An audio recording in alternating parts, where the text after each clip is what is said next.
Boa noite aos que estão chegando. Sejam muito bem-vindos para mais uma reunião de terça-feira. Boa noite a todos. Que Jesus possa nos conceder uma reunião abençoada. Hoje, terça-feira, mais uma reunião sobre o Evangelho de Jesus. Carlos, boa noite. Aninha, seja bem-vinda. Rosana, Altino, seja bem-vindo, meu irmão Nando, boa noite. Valdete, Mariângela, Bete, Melissa, todos muito bem-vindos. Zeza, boa noite. Mara, boa noite. Luzia, boa noite. Cacilda, Mercedes, Dirceia, sejam todos bem-vindos. Landa, Selma, Conceição, Luiz Miguel, sejam bem-vindos. Mandu, Luiz Leandro e a todos que estão chegando. Seu Flávio, boa noite. Valdemir, Marlúcia, Ricardo e a todos que estão chegando aqui conosco para mais uma reunião de terça-feira. Cleide, minha irmã, seja bem-vinda. Vanice, seja bem-vinda, minha irmã. Luiz, Mara, Ivali, sejam todos muito bem-vindos. Hoje, terça-feira, mais uma live voltada aos ensinamentos de Jesus. Como a gente já havia comentado nas semanas anteriores, esse mês de dezembro nós vamos voltar aos vultos, homenagear de alguma forma os vultos do Evangelho, né? Aqueles que de alguma forma participaram da trajetória do Cristo e que hoje são espíritos veneráveis, né? E que a gente vai, ao longo dessas terças-feiras de dezembro, fazendo uma pequena homenagem a eles, né? Então, semana passada nós falamos de Maria de Nazaré, a doce mãe de Jesus e da humanidade, e hoje nós vamos falar de José da Galileia, né? Então, daqui a pouquinho a gente já começa. Janaína, boa noite. Licélia, sejam bem-vindos. Mais 3 minutinhos e a gente já vai começar. Lembrando, logo após a palestra, teremos, como sempre, a vibração pelos necessitados e teremos também a vibração do passe e da fluidificação das águas. Então, eu já oriento aqueles que quiserem já pegarem a sua garrafinha, o seu copinho com água, para que ao final seja fluidificada, bem como reservar aqueles nomes para a nossa vibração, para que junto com essa corrente luminosa que todos nós fazemos parte aqui, junto com a espiritualidade superior, todos possam receber. Mazé, seja bem-vinda. Lourdes, boa noite, seja bem-vinda. E a todos os nossos irmãos que estão aqui conosco, sejam muito bem-vindos.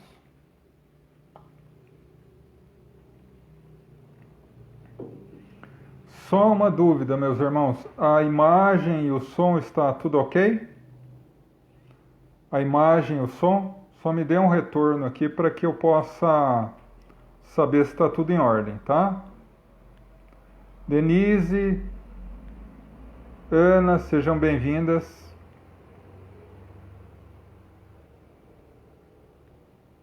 Como que está o som e a imagem, gente? Tá. Ok. Ok, ótimo. Perfeito. Tá ótimo. Então, perfeito. Carmen, seja bem-vinda. Silmara. Ok. Mais um minutinho a gente já começa. Ótimo. Maravilhoso. E a todos que estão chegando, sejam muito bem-vindos à nossa live de terça-feira, em que hoje falaremos de José da Galileia. boa noite aos que estão chegando agora. Iris, boa noite. Luzia, Moacir, seu Moacir. Mais um minutinho e a gente já inicia.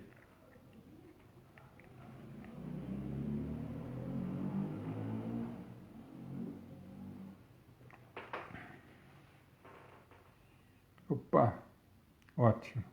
Então vamos iniciar nossa reunião, 8 horas, né? Eu convido a todos a elevar o pensamento e o coração a Deus, a nosso Mestre Jesus, entrando em sintonia com os nossos amigos espirituais, para que ao longo de toda a nossa reunião, eles nos possam conceder a paz, a harmonia, bênção, proteção, auxílio para as nossas necessidades íntimas e ao sairmos daqui, possamos ser renovados e fortalecidos para continuar as nossas tarefas. Que assim seja, graças a Deus. Bom, hoje o nosso tema gira em torno de uma das personalidades mais esquecidas do Evangelho, José da Galileia. E por que eu falo esquecida? Porque sempre que vamos consultar os 4 evangelistas em busca de informações de José, nós ficamos decepcionados. Por um motivo. Ele é citado rapidamente no Evangelho. No Evangelho de Mateus, no capítulo 1, 2 e 3. No Evangelho de Marcos, de Lucas, no capítulo 1 e 2. E no Evangelho de João, no capítulo 1, 3 e 4. Referindo-se a apenas o período inicial da gravidez e da infância, rapidamente, de Jesus. Mas praticamente todas as referências a José são referências muito rápidas e superficiais. Então ele não deixou uma história como outros grandes vultos do Evangelho, como Paulo de Tarso, Simão Pedro, João Evangelista e tantos outros que estiveram ao lado de Jesus também. Então, para que nós possamos minimamente formar uma, entre aspas, biografia, nós vamos nos valer sim dos 4 evangelistas, mas também das informações que o mundo espiritual nos passa em algumas obras confiáveis e aliado também ao parecer de historiadores do Evangelho, aqueles que se aprofundam na pesquisa histórica de vultos do Evangelho e de tudo que é referente ao Evangelho de Jesus. Seja no estudo da cultura do povo hebreu, seja em descobertas arqueológicas. Então, o que temos de José, baseado nesses 3 pilares, é que José, em hebraico, Yosef, nasceu na cidade de Belém. A cidade que na própria Bíblia, em várias ocasiões, aparece chamada como cidade de Davi. Por quê? Porque Davi, além de ter sido um dos maiores reis, monarcas de Israel, por volta de 1000 anos antes de Jesus, também foi um grande salmista. Então, a partir do seu governo, a cidade de Belém, que era a sua cidade, passou a ser conhecida como cidade de Davi. E Yosef, José, nasceu ali. Dizem os historiadores que era muito comum, habitual e quase uma tradição que os filhos, logo às portas da adolescência, iniciassem o trabalho com o pai, seguindo a profissão do pai. Então, por exemplo, nós vemos nos Atos dos Apóstolos que Paulo de Tarso era tecelão, porque seu pai tinha a tecelagem como profissão. E assim por diante. E José, para não fugir à regra, tinha o pai como carpinteiro. E aí, naturalmente, que acreditamos pelos estudos históricos que José tenha sido logo convocado pelo pai, logo nos primeiros anos da adolescência, a trabalhar na carpintaria. E assim foi. Até que alguns estudos e alguns estudiosos do próprio Evangelho analisam a possibilidade. E aqui estamos trabalhando com hipóteses, possibilidades, e não verdades conclusivas, não revelações, entre aspas, do mundo espiritual, que em relação à temática de biografia de vultos do Evangelho é sempre muito perigosa. Mas há uma hipótese de que em Belém José contraiu núpcias, se casou e teve alguns filhos. Quando a sua esposa veio a falecer, seus pais também falecidos, ele mudou-se, saiu de Belém, que fica ao sul da Palestina, e mudou-se para a região da Galileia, na pequena aldeia de Nazaré, onde, como eu comentei na semana passada, Nazaré, à época, não era bem uma cidade. Hoje é uma cidade de 77 mil habitantes, mas à época não passava de uma aldeia de 300 habitantes. E ali ele continuou o seu trabalho como carpinteiro. Mas o Evangelho de Mateus, bem como o evangelista Lucas, nos narra que Joaquim, pai de Maria, como era a tradição à época, quando a filha completou 15 anos, procurou entre os membros da cidade de Nazaré aquele que ele considerava um homem bom e justo para esposar a sua filha, escolhendo ele José. Diz os evangelistas que José tinha idade avançada. Nós precisamos confirmar, aliás, nós precisamos colocar isso no conceito da época. Porque quando falamos em idade avançada, atualmente numa sociedade em que a média de vida beira os 80 anos, nós poderíamos dizer idade avançada 90, 95, até 100 anos. Mas no contexto da época, idade avançada era aproximadamente entre 45 e 50 anos. Então, por exemplo, eu hoje, naquela época, seria considerado um idoso, né?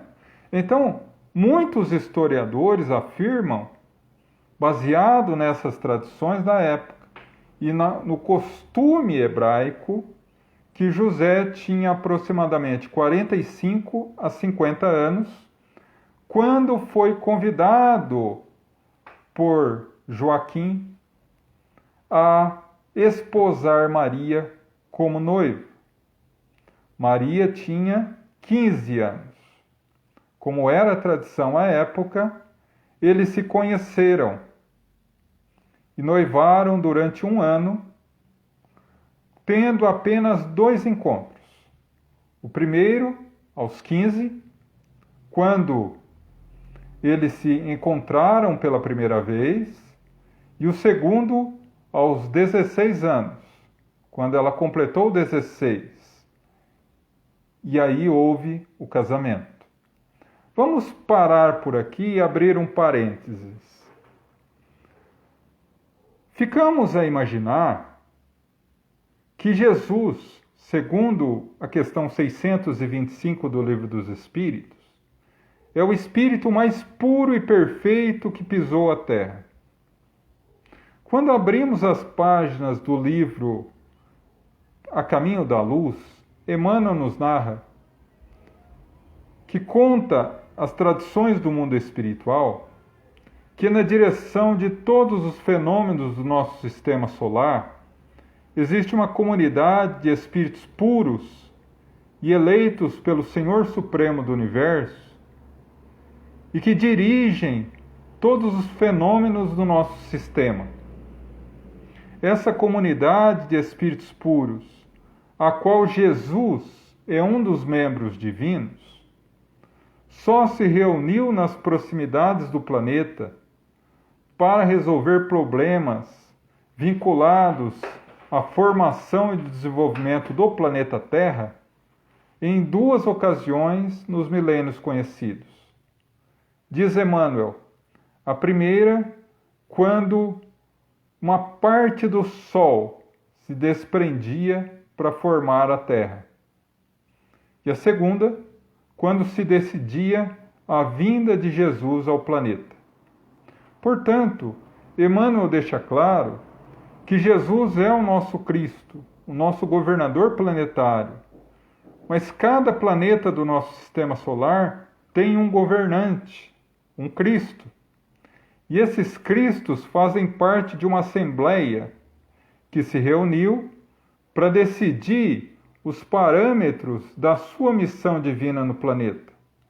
E, naturalmente, como nós sabemos, pela revelação dos imortais, que o nosso plano encarnatório, ele se vincula, basicamente, talvez os grandes pilares do nosso plano encarnatório sejam a forma com que iremos nascer, a família.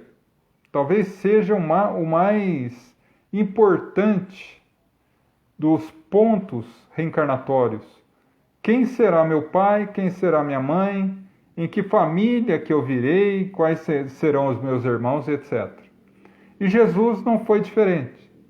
Só que a equipe que decidiu, juntamente com Cristo, quem seriam os espíritos que receberiam essa honra e essa responsabilidade de trazer ao mundo o espírito mais puro do planeta e o prepará-lo e assessorá-lo para que ele pudesse cumprir a mais grandiosa de todas as missões do planeta, foi essa equipe de espíritos iluminados, Cristos. Então, nós vemos que José e Maria são além de espíritos puros. Quando abrimos o Livro dos Espíritos, particularmente nas questões 100 a 113, nós vemos ali a escala espírita. Espíritos maus, espíritos bons, espíritos puros. Mas além da condição de espírito puro, há espíritos que continuam a escala evolutiva e atingem uma sublimidade muito grande. E nesse patamar estão José e Maria. Porque tenhamos a lógica de analisar. Jesus, com a sua grandiosa missão, não poderia vir no seio de uma família desorganizada ou desestruturada, teria sim que ter ao seu lado dois espíritos de escola, dois espíritos de uma grandeza espiritual incontestável. E assim foi. José e Maria, que no primeiro encontro na casa de Joaquim se apaixonaram. O amor puro e sincero de dois espíritos sublimados, que tinham como missão, talvez, a maior de todas as missões, auxiliar o Cristo na divulgação do Evangelho. Um ano após, houve o casamento. E aí, quando casados, Maria, em uma das suas tardes, quando era hábito dela, ao cair do sol, todas 6 horas da tarde, ela orava em seu quarto, dando aí a tradição famosa na Igreja Católica da hora do Ângelus, ou a hora da Ave Maria, em que ela recebe a visita do anjo Gabriel, o Espírito Gabriel, um espírito de luz, que diz: Ave Maria, tu és cheia de graça, porque o Senhor é convosco. Tu foste eleita para ser a mãe do Salvador. E ela, de forma belíssima, diz que seja feita na serva, conforme a vontade do seu Senhor. E aí, naturalmente, nós abrimos um parênteses que eu já abri semana passada, quando analisei a questão de Maria de Nazaré, que é a paternidade de Jesus. Para nossos irmãos católicos, Jesus é Deus, na Santíssima Trindade, e foi concebido por obra do Espírito Santo. Mas segundo a ótica da doutrina espírita, e aqui eu sei que muitos não concordarão com a nossa visão, mas quero deixar claro que é uma visão da doutrina espírita, e por isso eu tenho a obrigação moral para com a doutrina de passá-la. Jesus é sim filho biológico de José, por alguns motivos que valem a pena analisar.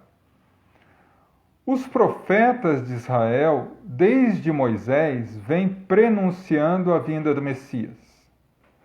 Particularmente, 2 profetas falaram mais particularmente da vinda do Messias. Isaías, há 900 anos antes de Cristo, e Jeremias, 600 anos antes de Cristo. Ambos disseram que o Messias seria filho de Abraão, herdeiro da casa de Davi. O que isso significa? Que o Messias seria herdeiro direto da linhagem, da árvore genealógica de Abraão, o grande pai da raça hebraica, e de Davi, um dos seus maiores monarcas. Então, esse é o motivo pelo qual Mateus inicia o seu evangelho pela genealogia de Jesus, tendo ali todas as gerações, desde Abraão, passando por Davi, chegando a Jesus. No entanto, quando nós analisamos, particularmente o capítulo 1 do Evangelho de Mateus, versículo 16, está na Bíblia assim: Jacó gerou José, marido de Maria, que gerou Jesus. Vamos analisar. Se José não fosse pai biológico de Jesus, teria quebrado a árvore genealógica. Jesus não teria a mesma descendência que Abraão e nem Davi. Portanto, os 2 profetas estariam equivocados.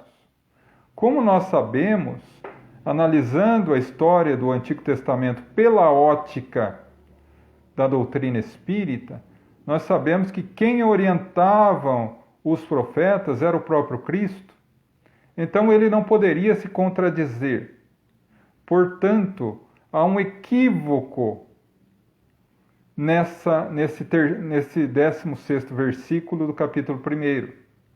E por que gerou esse problema? Porque 3 séculos depois, propriamente no ano 325, o imperador de Roma era Constantino. E Constantino, apesar de ter sido pagão a vida inteira, percebeu que os seguidores do Cristo aumentavam numa proporção fantástica. E ele viu que o seu império, o Império Romano, estava a ponto de ruir. E aí o que ele fez, como hábil político que era, se uniu ao cristianismo, se convertendo, e convocou no dia 30 de maio de 325 o Concílio de Nicéia, primeiro Concílio de Nicéia, onde ele juntou todas as grandes lideranças do movimento cristão e, presidido por ele, decidiram tudo a respeito da nova religião cristã que nascia, a Igreja Católica Apostólica Romana. Igreja, congregação de mesmos ideais. Católica vem de um verbete latino que significa universal, total, ampla. Apostólica, porque vem dos fatos narrados pelos apóstolos. E romana, porque era a religião oficial de Roma a partir dali. Então tudo foi se decidido ali, inclusive a divindade de Jesus como Deus na Santíssima Trindade. E como vários povos eram súditos do Império Romano, que atingia não só a Europa completa, mas parte da Ásia e da África, eles mesclaram ideias pagãs aos conceitos católicos nascentes. Por exemplo, todos os deuses nasciam de forma extraordinária. Então, Jesus, que era um Deus para o movimento católico iniciante, como é até hoje, não poderia vir através do sexo.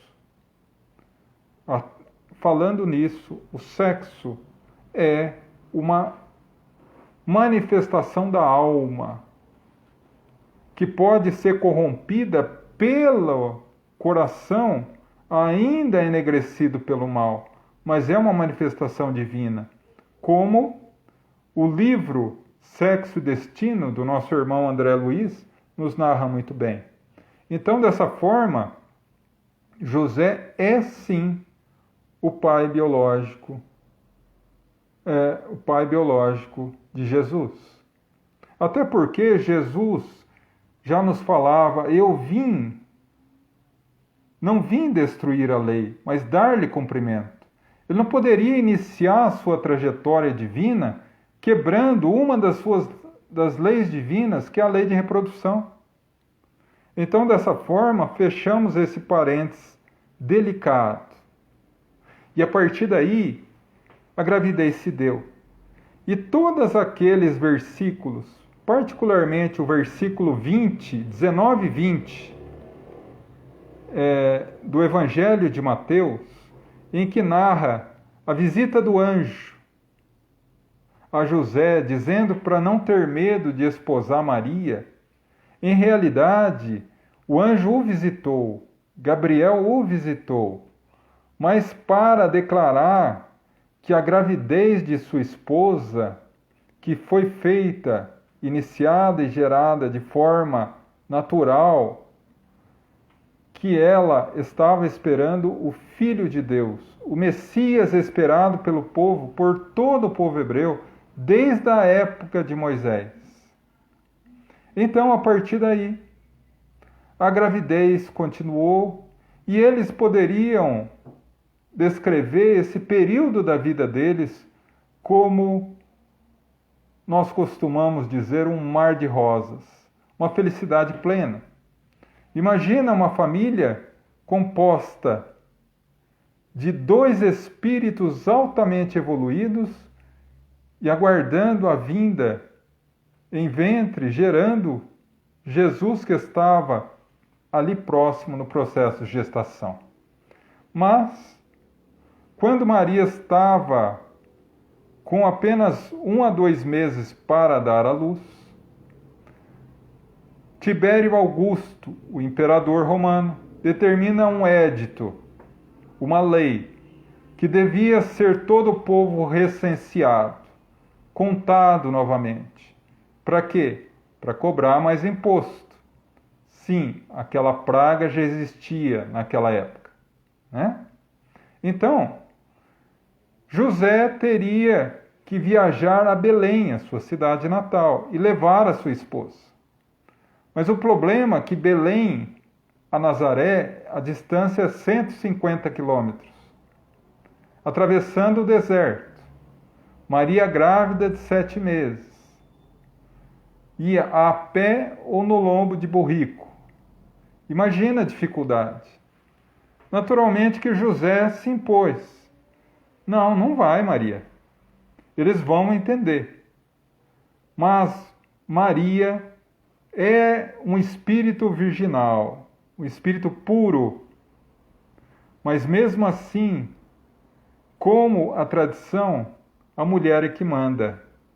Então a mulher Maria virou para José e disse: não, eu vou. E naturalmente que foi. E aí foram 1 mês e tanto de viagem, até que chegaram a Belém. A cidade lotada pelo censo, as várias hospedarias lotadas, narra uma belíssima mensagem que a cada hospedaria que se batia à porta, o dono da hospedaria ficava fascinado com a beleza peregrina de Maria, e José, percebendo, a retirava dali e ia para a próxima.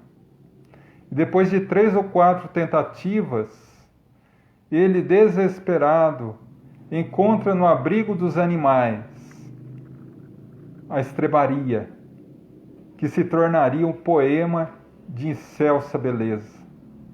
Foi José que protegeu Maria nesse instante, para que ela não fosse entregue na mão daqueles corações endurecidos.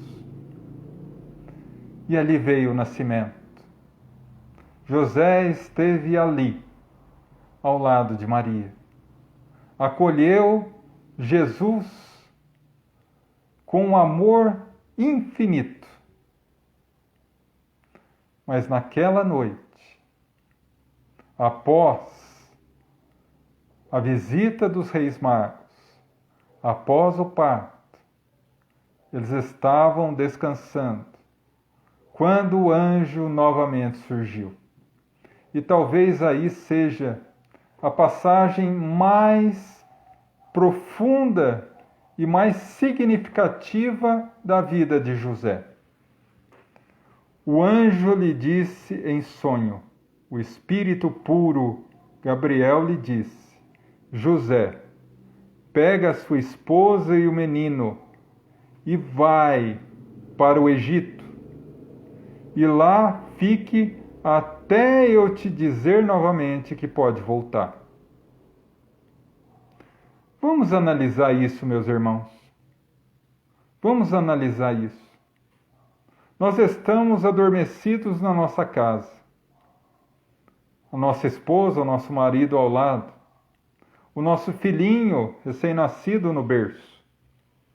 Nós temos um sonho em que um espírito de luz nos fala: pega a esposa e o menino e vai a pé para o Uruguai, por exemplo. Quem de nós obedeceria o anjo? Quem de nós aceitaria a proposta? Ou quem de nós não falaria: nossa, mas que sonho estranho, e voltaria a dormir? Talvez essa é a maior prova de fé que José poderia nos delegar à humanidade. Ele não perguntou por quê. Ele não perguntou como. Ele simplesmente acordou a esposa, que pegou o menino, e foram. Ele, naquele momento, não sabia que Herodes o Grande havia determinado a matança de todas as crianças de Belém menor de 3 anos. Ele não sabia. Na saída de Belém, antes do Egito, passaram em Jerusalém para apresentar o menino ao templo, como era a tradição à época. E receberam a mensagem de Simeão, confirmando a divindade de Jesus como Messias. E foram ao Egito, onde ficaram durante 5 anos, até que José novamente recebesse a visita do anjo, dizendo que poderia voltar, uma vez que Herodes o Grande havia morrido e Menelau, o seu filho, havia subido ao trono. Por medo de Menelau, eles foram a Nazaré. E ali Jesus teve a sua infância, ao lado do pai, da mãe, dos avós maternos. Mas era uma criança peculiar, diferente. As outras crianças brincavam. Jesus conversava com lavradores, conversava com lavadeiras, conversava com pessoas de má índole, amparando. Era muito comum as pessoas chorarem ao seu ombro. Eles ficaram abismados quando José e Maria o levam, como era a tradição todos os anos, à cidade de Jerusalém, por ocasião da Páscoa. E aqui um pequeno parênteses, eu sei que não tem muito a ver com a história dele, mas apenas para esclarecer. Hoje a Páscoa é a celebração da ressurreição de Jesus. E antes? Até hoje, para o movimento judaico e para os judeus da época, a Páscoa era a comemoração, a celebração da saída do povo eleito, do povo hebreu do Egito. Tá? Fechamos o parênteses. Então, a partir daí, eles foram às festas da Páscoa e perderam Jesus. O evangelista fala que procuraram durante 3 dias, até que o encontraram no templo de Jerusalém, ensinando os doutores da lei, homens já idosos, estudados, que estudaram a vida inteira as Santas Escrituras, sentados ouvindo um menino de 12 anos ensiná-los. Pegaram o menino e trouxeram para casa. E essa história que vou narrar está no livro Boa Nova, de Humberto de Campos. Diz que Maria e José ficaram preocupados. No entanto, eles ficaram extremamente preocupados quando chegaram em casa Jesus, de mãos dadas com um famoso ladrão e assassino da região. Jesus pediu para que ele sentasse, deu de comer e de beber, conversou com ele, e o ladrão e assassino ajoelhou aos pés de Jesus, chorou no seu ombro, aos 12 anos. Disse que jamais faria o mal novamente. E Jesus olha para ele e diz: seus pecados estão perdoados, vá em paz e não torne a pecar. E o ladrão foi embora em lágrimas. José e Maria ficaram espantados com aquilo. Maria procurou o sacerdote da sinagoga de Nazaré, pediu que abrigasse Jesus como seu pupilo, como seu aluno, como seu aprendiz. Mas ao chegar em casa, Jesus chega a Maria e diz: mãe, por que fazes isso? Me preocupo contigo, meu filho, mas não estou cumprindo as ordens de meu pai? Fique tranquila, minha mãe, pois sei exatamente o caminho que devo trilhar. E encerra a história Humberto de Campos dizendo que naquela tarde e noite, quando José chegou em casa, Jesus, aos 12 anos, pediu ao pai autorização para trabalhar ao lado dele na carpintaria. E aí Humberto de Campos nos esclarece um enigma que corre ao longo de todo o movimento cristão. Aonde esteve Jesus dos 12 aos 30? Trabalhando na carpintaria ao lado do Pai. O Senhor do planeta Terra, o divino governador do planeta Terra, se apagou na oficina de marcenaria até os 30 anos, no seio do lar, talvez nos trazendo o exemplo maior de humildade, mas o exemplo maior de que todo o trabalho inicia na oficina do lar. E aos 30 anos, quando ele inicia a sua vida pública, por uma razão. Muitos falam que Jesus iniciou a sua vida pública pelo desencarne, pelo falecimento de José. Não acreditamos firmemente nessa ideia, porque há uma tradição no povo hebreu que o homem, o menino, ele tem 3 fases distintas. Até os 13 é criança.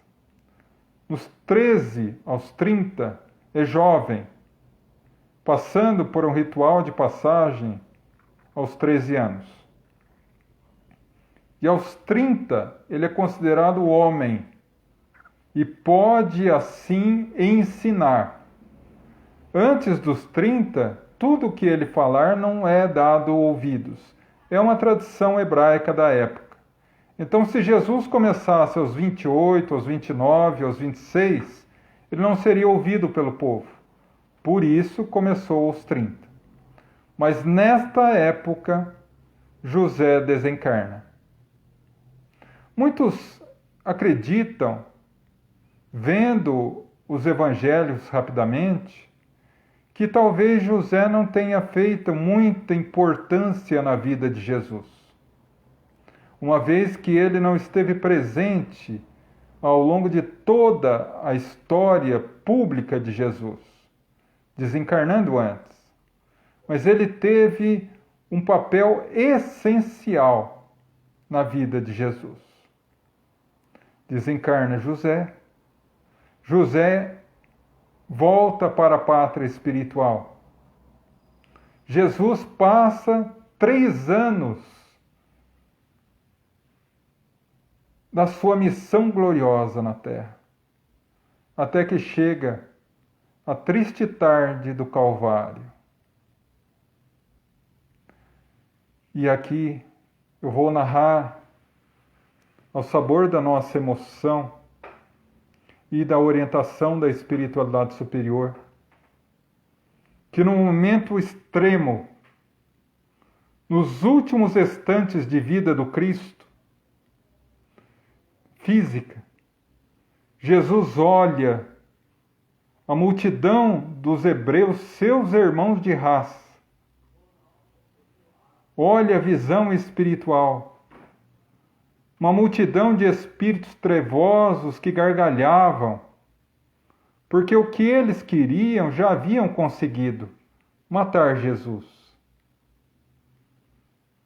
Ele ora ao Pai, a última oração no corpo: Pai, perdoa, eles não sabem o que fazem.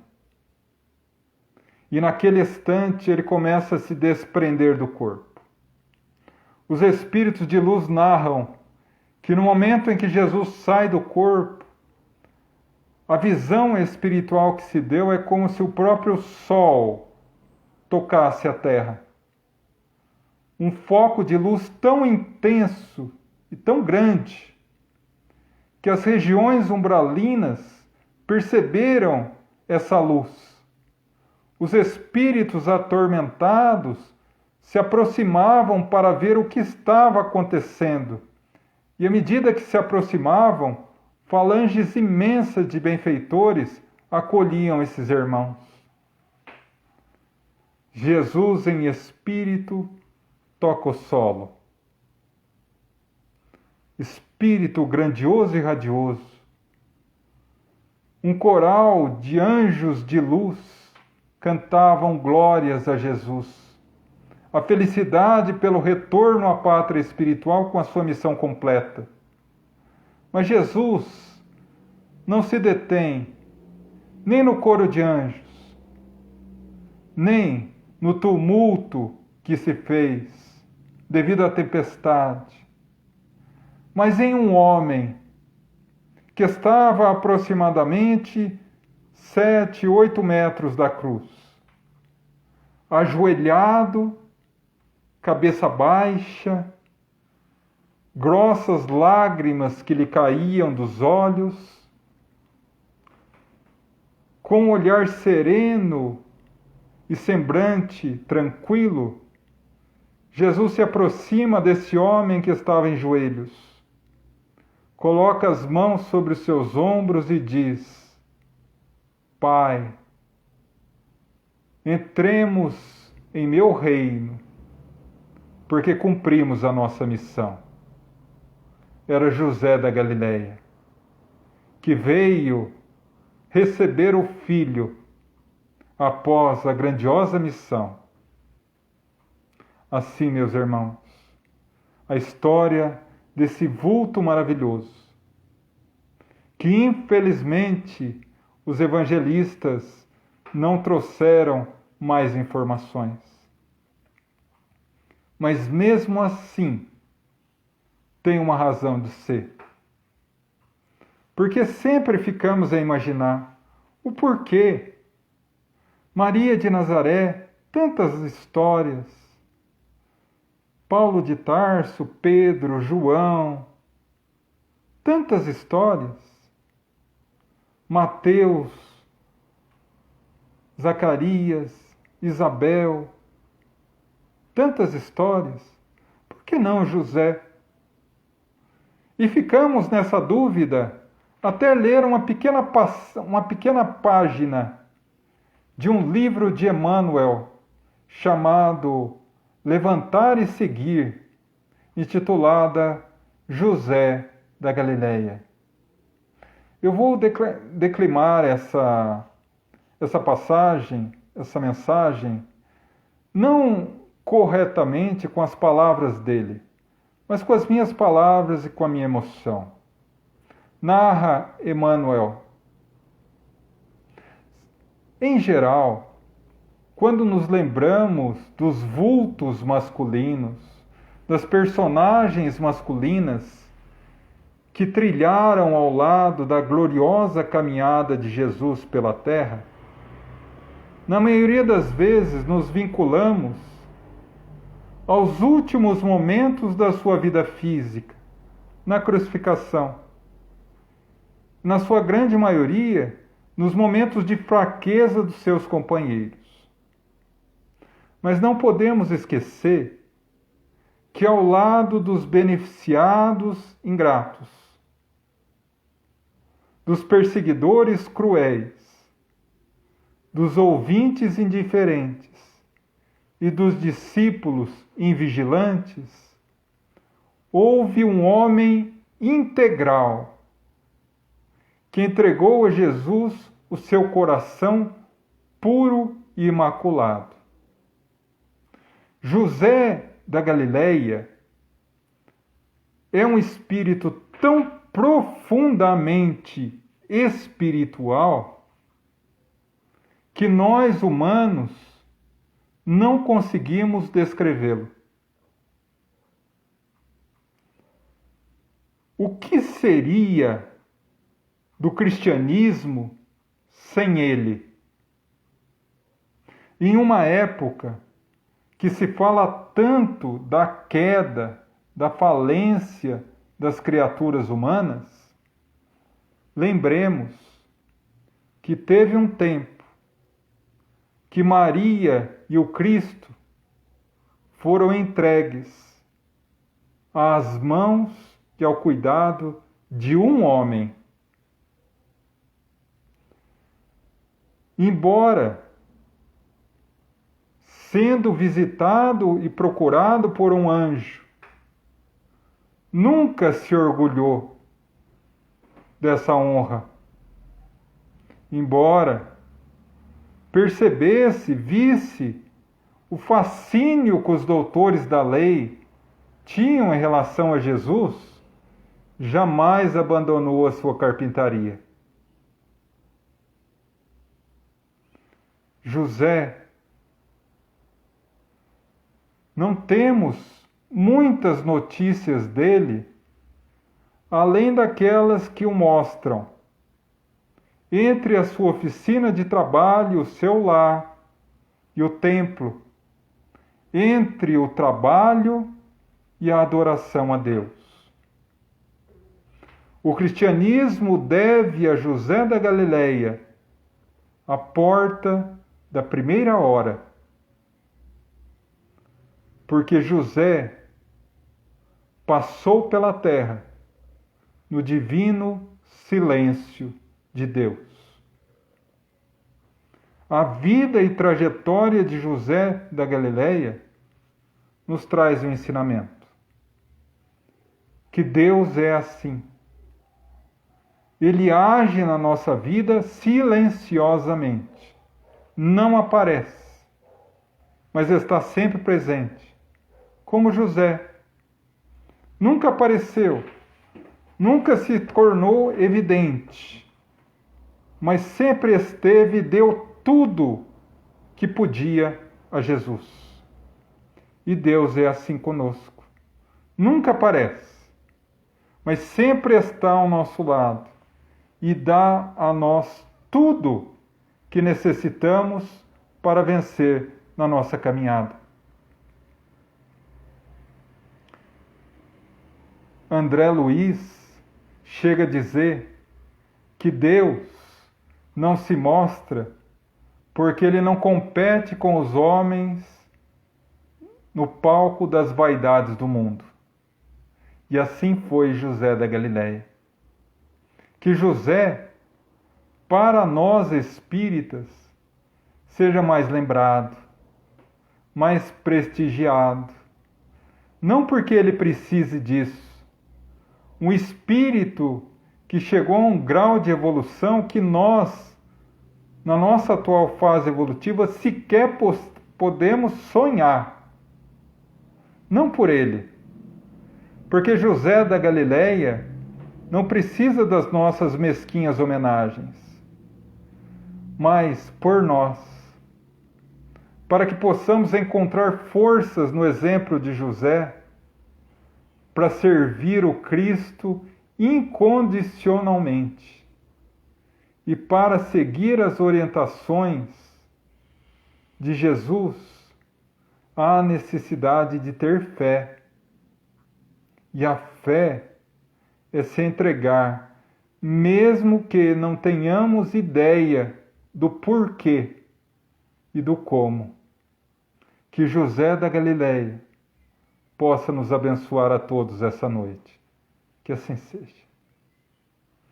Bom, meus irmãos, então agora vamos à nossa vibração pelos necessitados e logo após a vibração do passe.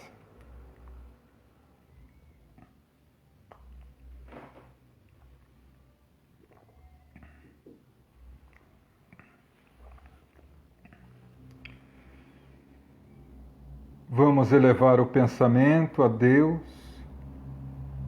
e abrir os braços da alma para receber o acolhimento, o doce abraço de Jesus.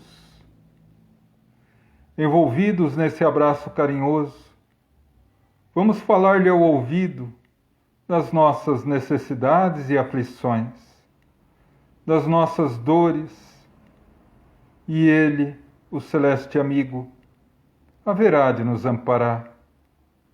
Uma vez que nos disse: vinde a mim todos vós que estáis cansados e fadigados, e eu vos aliviarei. Rogamos pelos nossos familiares, presentes, ausentes, próximos, distantes, onde quer que se encontrem, possam receber a visita amiga dos missionários do amor, levando o bálsamo da paz e da harmonia.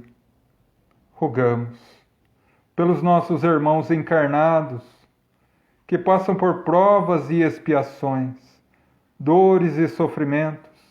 Rogamos por eles, para que Jesus seja o farol a nos iluminar pelos caminhos tortuosos da terra, para que possamos encontrar paz, da consciência tranquila e do dever cumprido. Rogamos por aqueles que passam pela vida física aprisionados a um leito de hospital, a doenças tidas pela medicina humana como incuráveis. Rogamos a cura, Senhor. Mas se não for possível, uma vez que a doença é remédio amargo para a cura do espírito, rogamos fé, perseverança, resignação e, sobretudo, a certeza que dia virá encontrarão muito mais do que a saúde física, a saúde espiritual. Rogamos pelos nossos irmãos que nesse momento a nossa mente alcança. Convido a todos a pensar naqueles que necessitam, aqueles que nos pediram oração ao longo da semana, aqueles que nos vinculam à mente, aqueles que, de uma forma ou outra, tivemos conhecimento que passam por momentos de dificuldade, para que através do nosso pensamento, esse exército luminoso, sob o comando de nosso Mestre Jesus, possa alcançar a cada um, levando a paz, a força, a harmonia, a proteção, o remédio, o alívio e, sobretudo, a fé e a certeza que isso também passa e que nós jamais estamos sozinhos na trajetória da terra, porque Deus é nosso Pai, Jesus é nosso Mestre,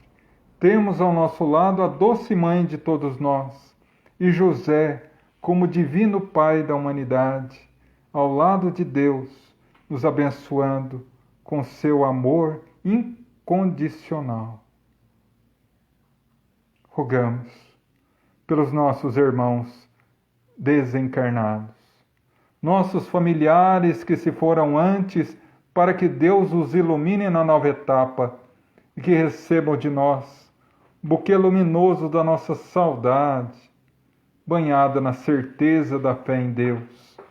Rogamos por aqueles que passam por dificuldades no mundo espiritual, consequência de uma vida voltada ao erro. Pedimos que o arrependimento seja a chave que lhes abra a porta da vida renovada. Aos nossos irmãozinhos suicidas, sofredores e doloridos suicidas, para que possam ser agasalhados pelo colo da Mãe Santíssima e serem despertados para uma vida nova e feliz.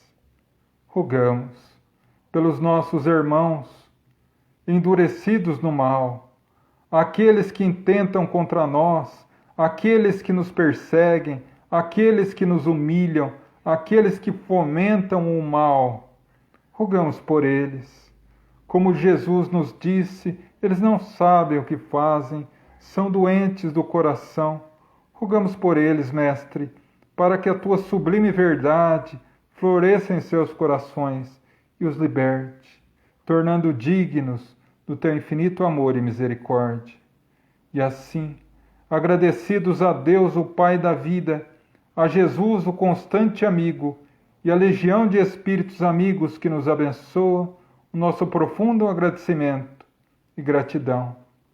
Pai nosso, que estais nos céus, santificado seja o vosso nome, venha a nós o vosso reino, seja feita a vossa vontade, assim na terra como no céu. O pão nosso de cada dia dai-nos hoje. Perdoa nossas dívidas, assim como perdoamos os nossos devedores. Não nos deixa cairmos em tentação, mas livra-nos do mal, porque teu é o reino, poder e glória para sempre. Que assim seja. Então, antes de partirmos para a vibração do passe e da fluidificação das águas, gostaria de dizer que não estamos só nós encarnados nessa live, na mesma vibração e em sintonia, mas também há dezenas, centenas de espíritos amigos que aqui estão no lar de cada um de nós. E particularmente hoje recebemos um presente aqui em que estamos, que recebemos a visita de uma pessoa que é extremamente querida aos nossos corações. A minha tia, que aqui está presente, e estará conosco, esteve aqui conosco durante toda a nossa reunião, e estará aqui durante a nossa vibração, nos acarinhando com seu infinito amor. Vamos então à nossa vibração. Fechemos os nossos olhos e abramos o nosso coração.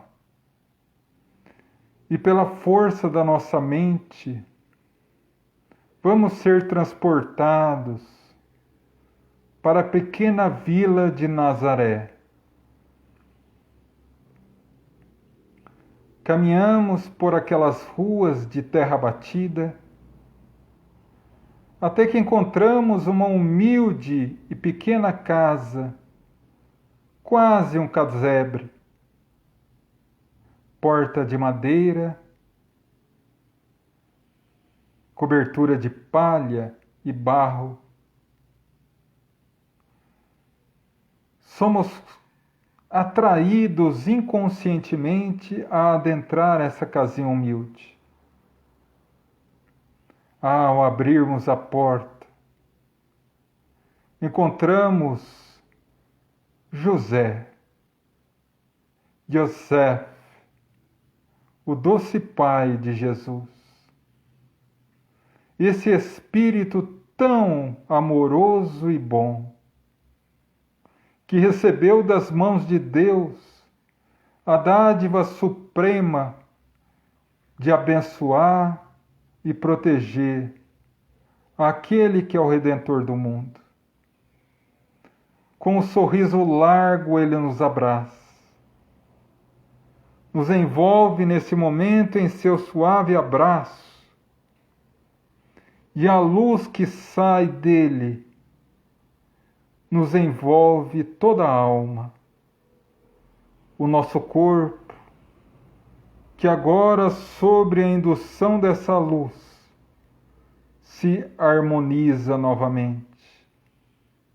A nossa mente, povoada de pensamentos negativos, agora, pelo influxo dessa luz, brota pensamentos de luz e de paz, a força mental de se vincular ao amor. E essa luz jorra e alcança o nosso coração e nosso íntimo, a nossa alma, resplandecendo-nos em luz, nos fortificando a fé, a perseverança e a certeza que Ele nos dá, que vale a pena seguir adiante, que vale a pena acreditar em Deus, que não estamos sozinhos nesse mundo, e não obstante as dificuldades que se surjam, Deus sabe o que é melhor para nós, e nos coloca às vezes em situações difíceis, não como castigo, mas como oportunidade de aprendizado e evolução, para que possamos um dia alcançar a felicidade e a paz suprema, que só os portadores da consciência imaculada do dever cumprido conseguem ter. José agora nos sorri e nos diz, em despedida. Vai, filho. Que Deus, o Pai da vida, o abençoe e ilumine. Estarei olhando pelos teus passos, pois é também meu filho amado, a qual entrego todo o meu coração e carinho. Vá em paz. E que Jesus, o meu filho, possa iluminar e abençoar a sua vida. Vá em paz. E assim, meus irmãos, recebemos cada qual o passe luminoso. As águas que estão diante de nós já não são mais água, e sim remédio. E agora nos resta agradecer. Agradecemos aos nossos queridos mentores espirituais, a todos os trabalhadores de luz do GAEFA que aqui estão conosco e estão a cada um que aqui está, na casa, no lar de cada qual.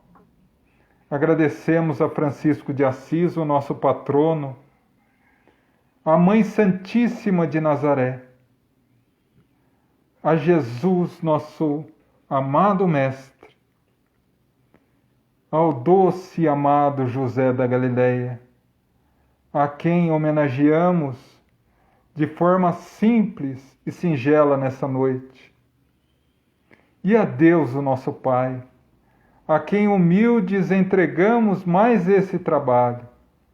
Rogamos das suas mãos, Pai da vida, as bênçãos necessárias, a força e a proteção, o direcionamento, para que possamos ter a coragem de vencer o mal que ainda existe em nós e que ainda nos separa da felicidade, para que diante das dificuldades do caminho possamos manter a fé que seu filho José teve, para que possamos também vencer o mundo.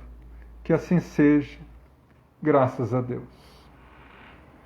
Bom, meus irmãos, e assim encerramos mais uma reunião. Agradeço imensamente a presença de todos, o carinho, a energia, que eu acredito e tenho a certeza que vocês também sentiram. Essa energia que é capaz de envolver cada um que está conectado aqui, a cada um que foi pedido, e tenho a certeza que o próprio José, da onde quer que possa estar, nos abençoa essa noite com seu manto de luz. Gostaria também de dar alguns recadinhos. O primeiro, como eu já havia comentado na semana passada e no início da live, esse mês nós estamos dedicando a vultos do Evangelho. Espíritos que trilharam no caminho de Jesus enquanto esteve na Terra. Então, semana passada foi a mãe, Maria de Nazaré. Hoje, o pai, José de Nazaré, ou da Galileia.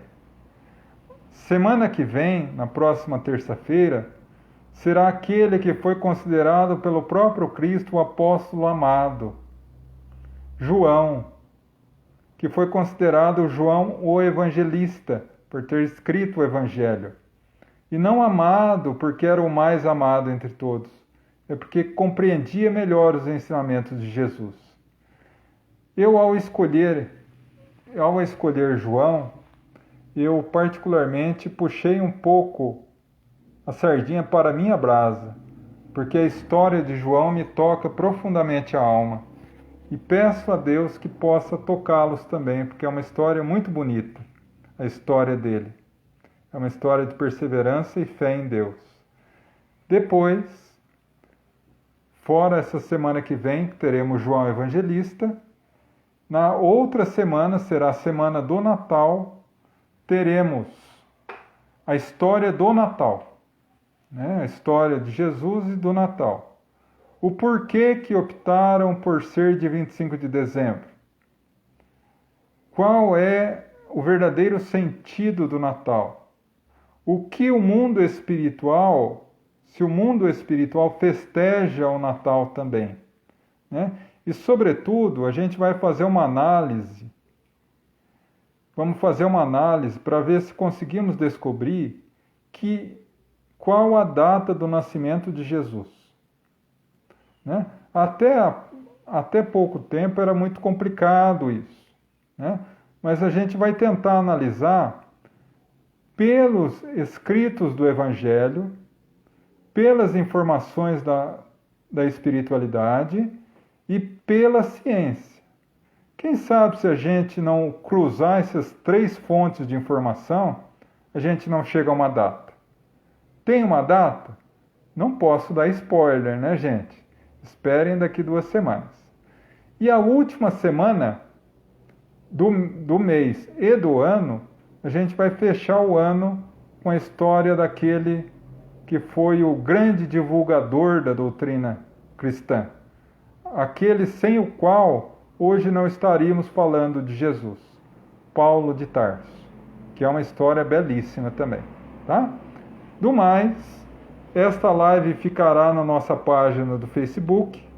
Daqui a alguns instantes também estará publicada no nosso canal do YouTube, o Gaefa Espírita. Aqueles que quiserem conhecer o canal, ali estão todas as lives que nós fizemos de terça-feira do Evangelho desde março até hoje, bem como todas as lives de quinta-feira de perguntas e respostas, tendo além alguns seminários, outras palestras de variados temas e alguns filmes, algumas coisas. Espero que gostem, que seja proveitoso a vocês. Se gostarem do canal, fez algum bem a vocês, eu peço que se inscrevam para que possamos chegar a 1000 inscritos e assim termos condições de fazer uma transmissão mútua, Facebook e YouTube, tá? E do mais, tenha uma semana de muita luz, muita paz, uma noite de bênçãos. E quinta-feira, depois de amanhã, estaremos unidos novamente para mais uma live agora de Pinga Fogo. Uma noite de muita luz e muita paz, meus irmãos. Fiquem com Deus.